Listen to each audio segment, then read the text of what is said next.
अस्सलाम वालेकुम स्टूडेंट्स, आज हमारा 7 लेक्चर है कॉम्प्लेक्स एनालिसिस का, convergence of sequence and series, the Taylor series. तो स्टार्ट करते हैं हम सीक्वेंस से। सीक्वेंस क्या है? आपके पास एक फंक्शन है जिसकी डोमेन जो है वो हमेशा सेट ऑफ नेचुरल नंबर्स है रेंज जो है वो सबसेट है कॉम्प्लेक्स नंबर्स का। कन्वर्जेंस क्या है? कोई भी इनफाइनाइट सीरीज कॉम्प्लेक्स नंबर्स में अगर आपके पास मौजूद है तो कन्वर्ज करती है, मतलब उसकी लिमिट जो है वो एग्जिस्ट करती है। अगर किसी भी एप्सिलॉन के लिए there exist a positive integer, कोई एक इंटीजर आए कि z n minus z mod is less than epsilon whenever n is greater than और एन नॉट।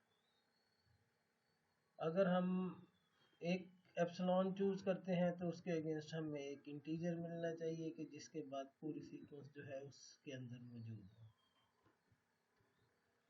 तो हम कहते हैं कि अगर ऐसा कोई पॉइंट है तो हम कहते हैं कि ये जो है z को कन्वर्ज करती है, और हम कुछ इस तरह से लिखते हैं कि limit n approaches to infinity z n equal to z। अगर सीक्वेंस कन्वर्ज नहीं करती तो हम कहेंगे कि ये डाइवर्ज करती है।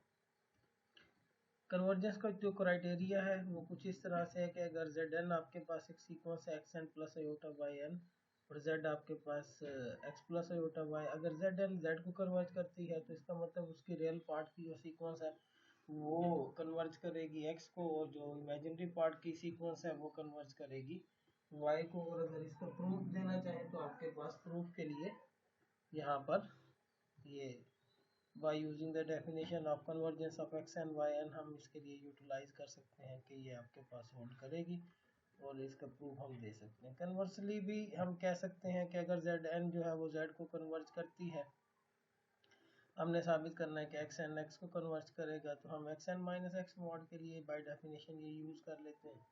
आपके पास क्लियर हो जाएगा कि एक्स एन माइनस एक्स भी लेस देन एप्सिलॉन है, और वाई एन माइनस वाई भी लेस देन एप्सिलॉन है। तो वो भी एक्स को कन्वर्ज करेगी, वो वाई को कन्वर्ज करेगी। जैसे कि ये सीक्वेंस ले लें तो इसका जो रियल पार्ट है वो रियल पार्ट को कन्वर्ज करेगा, इमेजिनरी पार्ट को, तो दोनों की सीक्वेंस आप कैलकुलेट कर सकते हैं। अगर इसमें लें तो हम कहते हैं कि ये इसको कन्वर्ज कर रही है, आप चेक कर सकते हैं। इसी तरह से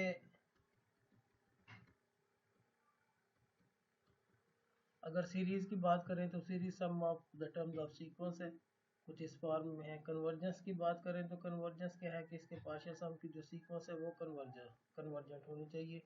तो हम कहते हैं कि जो ये सीरीज है ये कन्वर्ज करती है, अदरवाइज हम कहते हैं कि ये डाइवर्ज करती है। इससे रिलेटेड आपके पास एक थ्योरम है और कुछ टेस्ट हैं। अगर आपके पास सीरीज कुछ इस फॉर्म में है तो सेपरेटली ऑपरेट कर दें। इसके लिए लिमिट, ये रियल सीक्वेंस है, ये भी रियल सीक्वेंस है, इसको कन्वर्जेंस चेक कर लें। इसी तरह से आपके पास ये कन्वर्जेंस टेस्ट है कि Zn अगर कन्वर्ज करती है तो उसकी लिमिट जो है वो हमेशा ज़ीरो होगी। कन्वर्स इसका होल्ड नहीं करता, मतलब लिमिट, लेकिन डाइवर्जेंट टेस्ट हम इसको कह सकते हैं कि अगर लिमिट जो है वो ज़ीरो के बराबर नहीं है तो ये डाइवर्ज कर रही होगी हमेशा। एब्सोल्यूट कन्वर्जेंस क्या है कि उसके एब्सोल्यूट वैल्यूज़ की जो सीरीज़ बनती है वो कन्वर्ज करती है कि नहीं।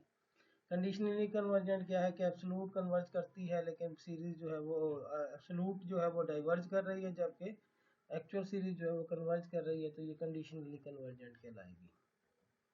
इसी तरह से अगर हम ज्योमेट्रिक सीरीज की बात करें तो ज्योमेट्रिक सीरीज आपके पास कुछ इस तरह से एक कोई भी एक कांस्टेंट और z की पावर्स में होगी। अगर हम ऑस्कुलेटरी की बात करें तो वो जो कि माइनस प्लस माइनस की फॉर्म में ऑपरेट कर रही है ऑस्कुलेटिंग कहलाएगी। पावर सीरीज क्या है कि z माइनस यहाँ कॉम्प्लेक्स नंबर्स वेरिएबल फॉर्म में आ जाएगा तो वहाँ पे वो पावर सीरीज कहलाएगी। इसके साथ ही हमारे पास कुछ टेस्ट हैं कि आपके पास कोई भी सीरीज है वो कॉम्प्लेक्स नंबर्स की, अगर ये लिमिट एग्जिस्ट करती है l के बराबर, अगर l जो है वो लेस देन 1 है तो ये एब्सोल्युटली कन्वर्जेंट करेगी, अगर ग्रेटर देन 1 है तो ये, या फिर इन्फिनिटी है तो डाइवर्जेंट होगी, लेकिन अगर 1 है तो कोई और टेस्ट यूज़ करें। इसी तरह से रूट टेस्ट की बात करें तो l जो लिमिट है वो कैलकुलेट करने का ये फार्मूला है, और आपके पास इस तरह से होल्ड करेगी।